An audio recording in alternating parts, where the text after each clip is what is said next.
Bonsoir et bienvenue sur l'échiquier international. Belle moisson 2023 pour la cause sahraoui et le Front Polisario sur le plan de la diplomatie internationale. Après la participation historique du président Brahim Ghali aux travaux du dernier sommet des BRICS, une autre ligne vient s'ajouter à la liste des acquis diplomatiques du Sahara occidental cette année, et ce en faveur de la visite d'une délégation américaine officielle conduite par le secrétaire d'État adjoint américain pour l'Afrique du Nord, Joshua Harris. À travers cette visite, Washington vient apporter son eau au moulin de la cause sahraoui, notamment ce qui concerne les efforts de relance du processus de la paix parrainé par les Nations Unies. Dans le même temps, l'occupant marocain, qui collectionne quant à lui les échecs diplomatiques dans ce dossier, préfère poursuivre sa politique des mains entachées de sang en assassinant un commandant de région militaire sahraoui ainsi que 4 soldats après les avoir ciblés par un drone. Nous en parlerons avec nos invités juste après ça.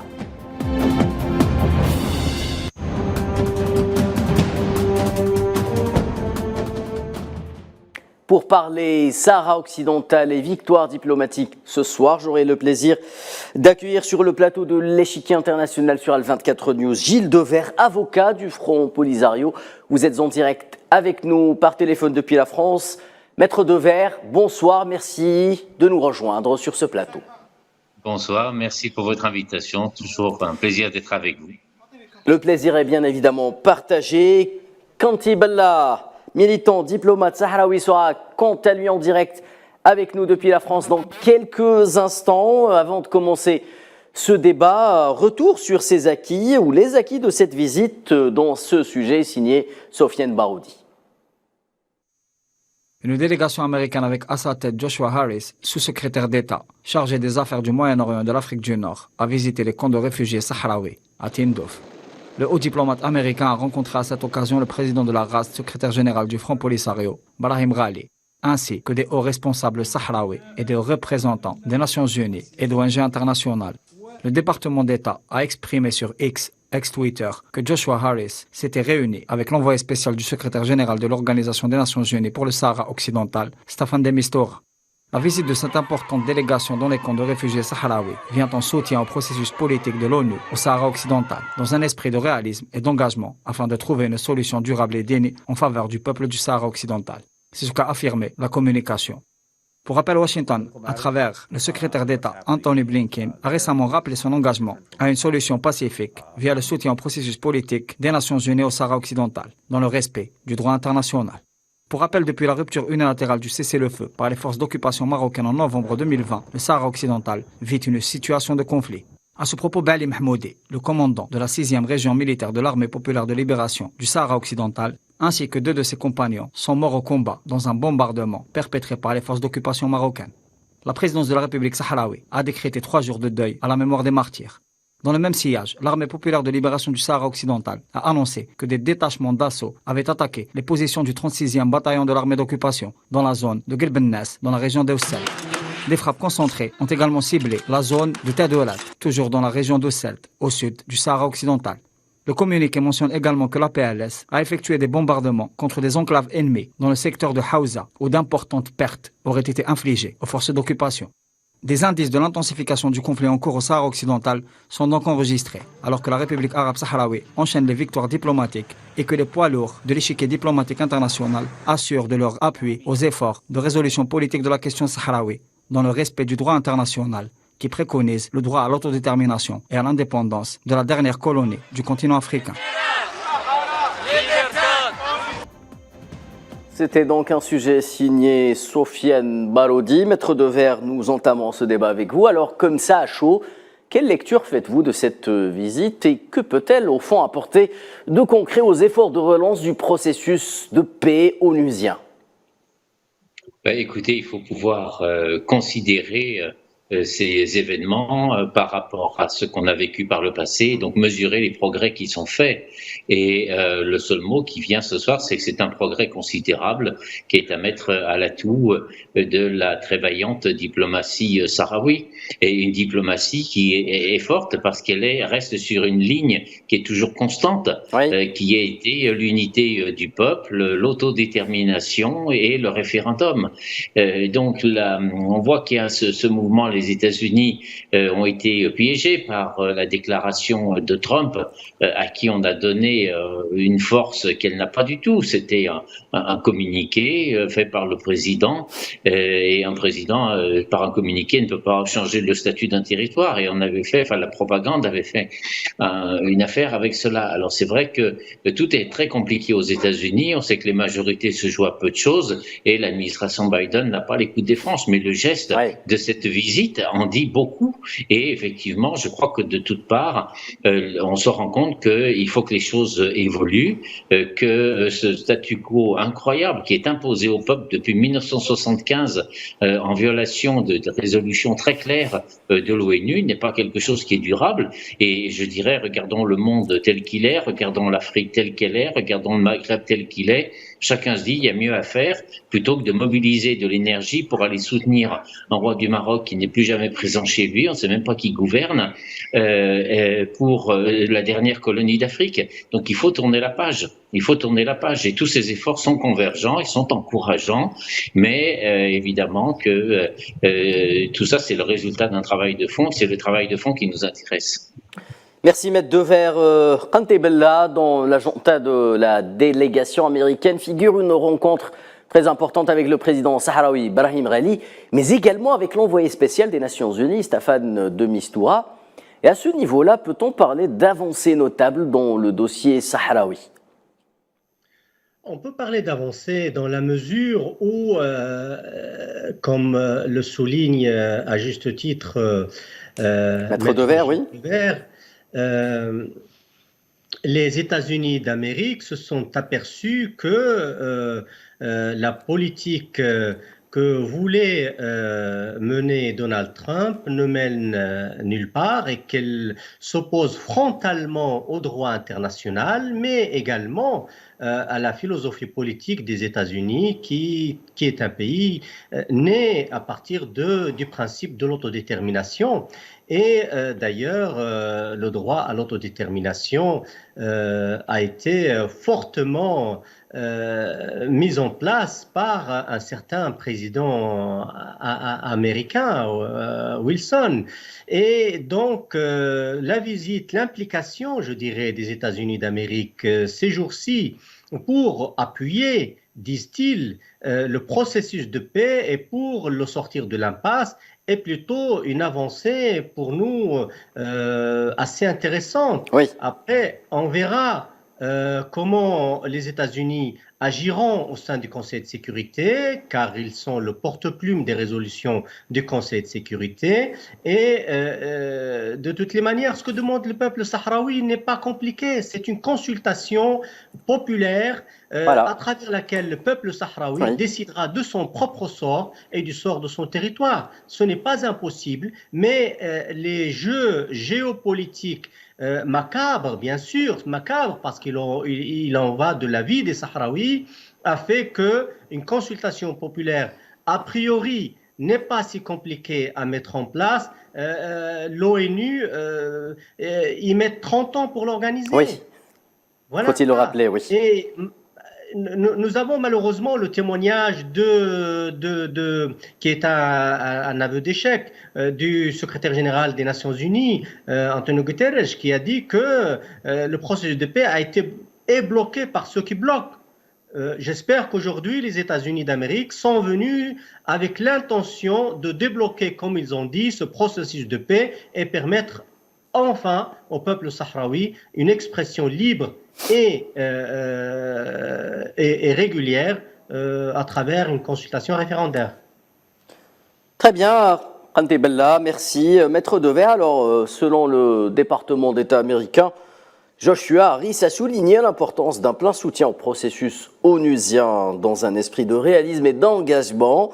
pour trouver une solution durable et digne pour le peuple du Sahara occidental. Une déclaration qui fait écho à celle faite par le secrétaire d'État américain au chef de la diplomatie algérienne, Ahmed Attaf, au mois d'août, en lui exprimant son plein soutien à l'envoyé spécial du secrétaire général des Nations Unies, Staffan de Mistura, afin de parvenir à une solution politique pour le Sahara occidental. Deux déclarations fortes en l'espace de quelques semaines seulement. Qu'est-ce qui motive cet engouement américain retrouvé en quelque sorte pour le processus onusien ? Écoutez, les États-Unis sont rentrés dans un processus électoral, donc je pense que les thèmes que de l'indépendance, du respect des peuples, ce sont des mots qui ne sont pas rien et qui pèsent dans la société aux États-Unis. On voit d'ailleurs qu'actuellement le débat sur Israël est assez compliqué aux États-Unis avec la politique actuelle de Netanyahou. Le Maroc a choisi cette occasion pour s'allier avec le Maroc. Donc, ici, on voit même dans les déclarations des candidats à la primaire républicaine des propos qui sont pas rouleau compresseur. Voilà, on se pose des questions et en disant par le mépris des peuples, on arrive où? Premièrement. Deuxièmement, il y a actuellement une guerre en Europe et c'est tous les jours les grands orgues pour nous dire que la Russie envahit un autre territoire, qu'il ne peut pas y avoir de conquête de territoire par la force armée. Comment vous pouvez dire cela tous les jours et dire pour le Maroc on ferme les yeux? Donc ce double standard a beaucoup trop duré, mais il bute ici sur une réalité et on a des échos quand on se rend à Bruxelles de groupes qui disent non, c'est ce double standard n'est pas possible, on ne peut pas continuer comme cela. Qu'est-ce qu'offre le Maroc? Le Maroc il n'offre rien, à dire c'est chez moi, c'est chez moi, c'est chez moi, voilà. Et puis troisièmement, on voyait les bateaux de pêche là à l'instant, les observateurs voient quand même que ça bouge, c'est-à-dire qu'il n'y a plus de bateaux de pêche. Oui. Par son action, le Front Polisario a réussi à bloquer la pêche coloniale dans les eaux sahraouies. Votre victoire diplomatique, oui, de ces dernières semaines. Alors nous, on a dit qu'on était prêt à donner des droits de pêche comme la loi le permet, et les Espagnols font le dos rond. Mais bon, ça c'est presque de second rang. Le premier rang, c'est que on se rend compte que l'action en justice, elle paye, et chacun sait qu'il va y avoir dans les mois qui viennent une décision sur la confirmation ou non de la décision que j'avais obtenue il y a un an qui avait annulé les accords. Si la Cour annule les accords, ça va être un tremblement de terre qui va bousculer toutes ces données, parce que la colonisation, elle a un coût, il faut de l'argent, et s'il n'y a plus le marché européen, s'il n'y a plus les fonds européens, il n'y a plus d'argent pour la colonisation, et ça s'écroule. Oui. Très bien. Merci de l'avoir noté, Maître Devers, une remarque ô combien importante.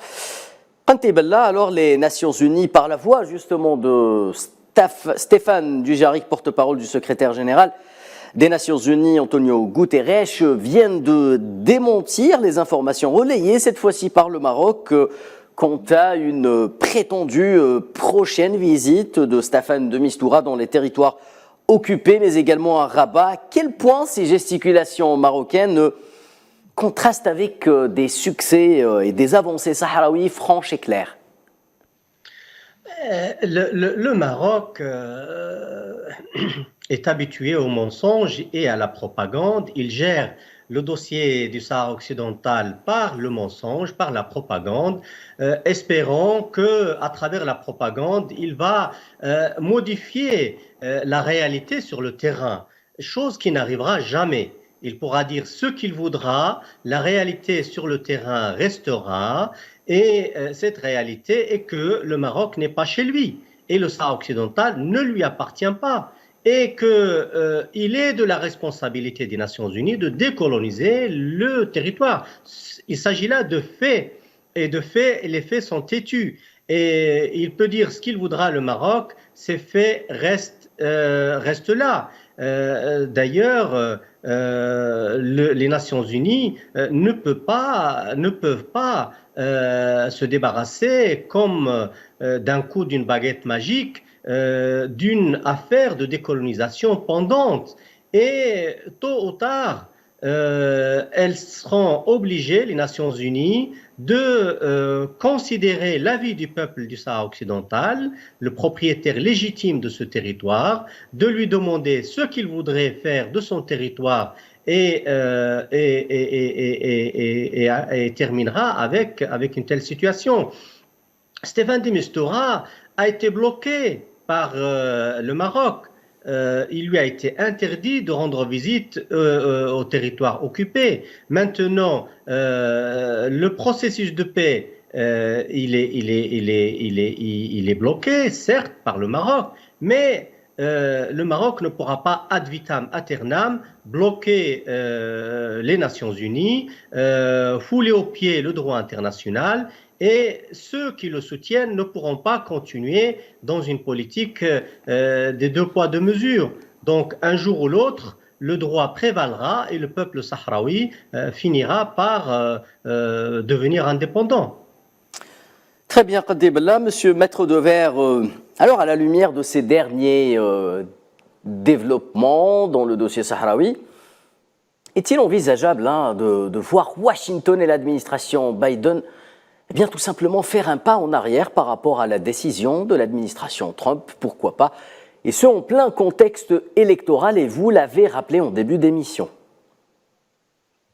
C'est vrai que on doit rester prudent parce que aux États-Unis, les élections se jouent à 49-51 tout le temps. Donc, s'ils trouvent leur intérêt ici ou là, un camp ou l'autre, ça peut vite basculer. Mais on voit quand même que dans le discours dominant des démocrates actuellement, ils n'ont pas osé en quelque sorte retirer ce communiqué. Oui. On aurait dit c'est juste un communiqué, on ne le retire pas, mais c'est pas comme si c'était une loi qu'on peut abroger. Un tweet. Mais on voit également, par exemple, sur la Palestine, qui n'ont pas non plus voulu faire marche arrière, donc il reste un manque de visibilité. Maintenant, sur le fond, je crois que franchement, la page elle est tournée. C'est-à-dire que il y avait un discours qui était dit après Trump, et puis maintenant Israël va arriver toute la force diplomatique et ça va être un grand basculement. Il y a basculement de rien du tout. C'est-à-dire que actuellement dans le monde, il faut quand même dire les choses, il n'y a pas un État qui, en tant que tel, a reconnu la souveraineté. Oui. Alors il y a quelques pays africains qui ont ouvert ces consulats ridicules. Dès qu'on aura le temps, on s'en occupera de les faire fermer devant le tribunal de l'Union africaine. Mais on sait que c'est des maisons de courant d'air, c'est bon. Mais il n'y a aucun acte à l'ONU de dire on reconnaît la souveraineté marocaine. C'est faux. Il n'y a pas. Donc, vous pouvez construire sur le mensonge. On peut même faire des guerres sur le mensonge. Mais les peuples sont là. Les réalités sont ici. Depuis en 1975, la Cour internationale de justice a dit il y a eu un peuple. C'est un peuple qui est souverain. C'est un peuple qui n'est pas marocain. C'est un peuple qui n'est pas mauritanien, c'est le peuple sahraoui, il a le droit à l'autodétermination, le peuple est resté uni, et bien, il a un boulevard devant lui et la victoire viendra après beaucoup trop de souffrances. Je pense ici notamment aux prisonniers politiques qui sont qui vivent des choses abominables, mais la victoire que préparent les Sahraouis va être une illumination de montrer comment la force, la résistance d'un peuple, l'appel au droit international, c'est finalement ce qui paye, et puis de l'autre côté, la débauche d'argent, de corruption, n'apporte rien du tout. Donc je pense qu'il faut suivre tout ça de très près, mais nous allons avoir une année qui vient, qui va apporter incontestablement beaucoup d'événements, et le Maroc s'accroche à son argumentaire comme une relique, mais il n'apporte rien et cette terre ne lui appartient pas. Les Sahraouis sont tout à fait en mesure de gérer le nouvel État. Il faut sans doute profiter de ces contacts diplomatiques pour montrer que les Sahraouis sont à la dimension de gérer un État. Ils ont géré magnifiquement toute la phase antérieure et leur unité est la meilleure garantie, mais le Maroc n'apporte rien au Sahara occidental et l'Afrique doit tourner la page. Très bien, Maître Devers. Al-Qanti Bellah, faisons un peu de projection, si vous le voulez bien. Est-ce qu'on peut imaginer justement que ces avancées diplomatiques en ce qui concerne le dossier, la cause sahraoui, également le Front Polisario, notamment par rapport à l'administration américaine de Joe Biden, puissent faire en quelque sorte effet de vase communicant par rapport à l'Espagne et cette décision honteuse prise par le chef du gouvernement sortant Pedro Sanchez dans des conditions qu'on connaît bien, l'utilisation du logiciel d'espionnage Pegasus pour faire basculer une balance au demeurant fragile. Peut-on imaginer que cela justement précipite la décision de revenir sur ce qu'avait fait Pedro Sanchez? Le Front Polisario a réalisé depuis sa naissance de nombreuses victoires. L'une des plus emblématiques et récentes, c'est d'être reconnu comme acteur international par la Cour internationale de justice.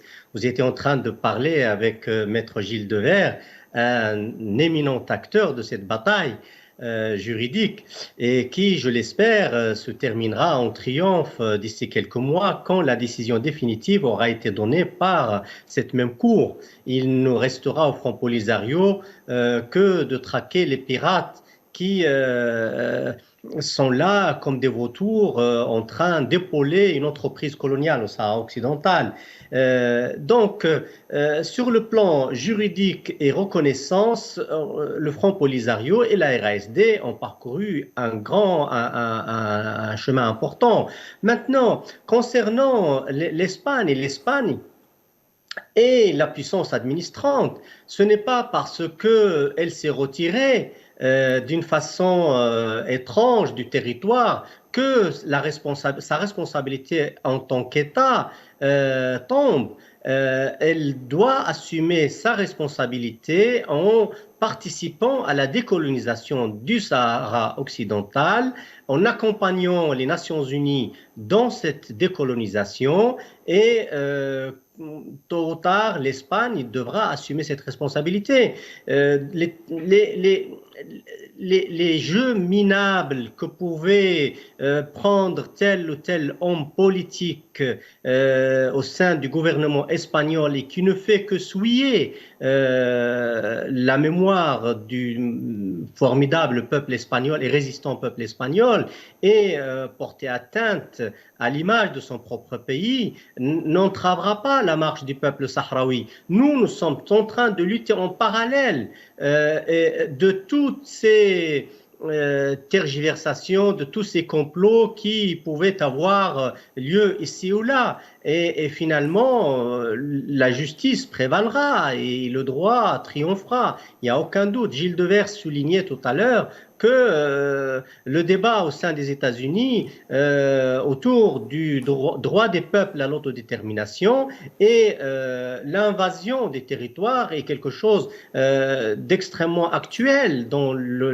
la campagne électorale. Eh bien, le combat du peuple sahraoui s'inscrit fondamentalement dans cette logique de droit des peuples à l'autodétermination et la lutte contre l'invasion du territoire. Car ce qu'a subi le Sahara occidental n'est plus ni moins qu'une annexion illégale par une invasion militaire.